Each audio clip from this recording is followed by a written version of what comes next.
Düşmanların korkusu, Göktürk'ün Batur nesliyim.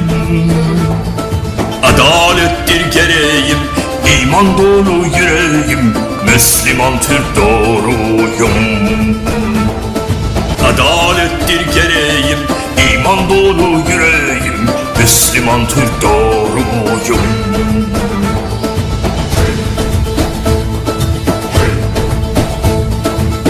Oğuzhan'ın varisi, Türk'ün dirili sesiyim.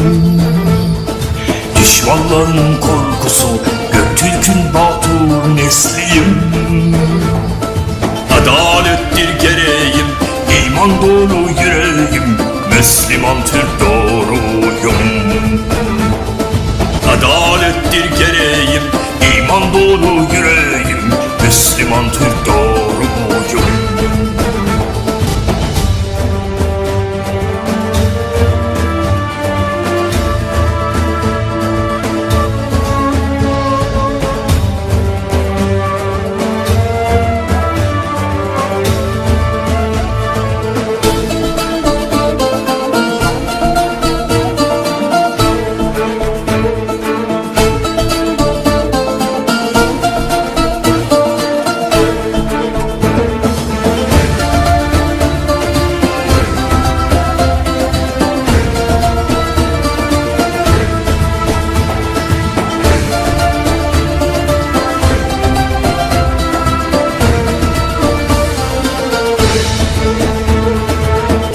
Destanlar yazıp bu acını coştururuz.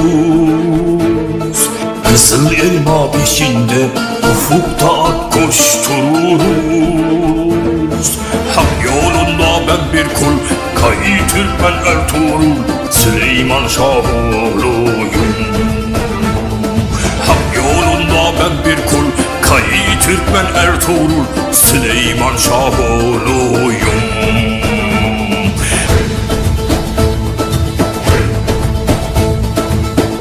Destanlar yazıp bu acını coştururuz. Kızıl elma peşinde ufukta at koştururuz. Hak yolunda ben bir kul, Kayı Türkmen Ertuğrul, Süleyman Şahoğlu'yum.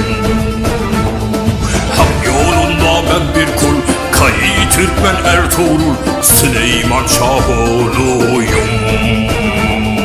Süleyman Şahoğlu.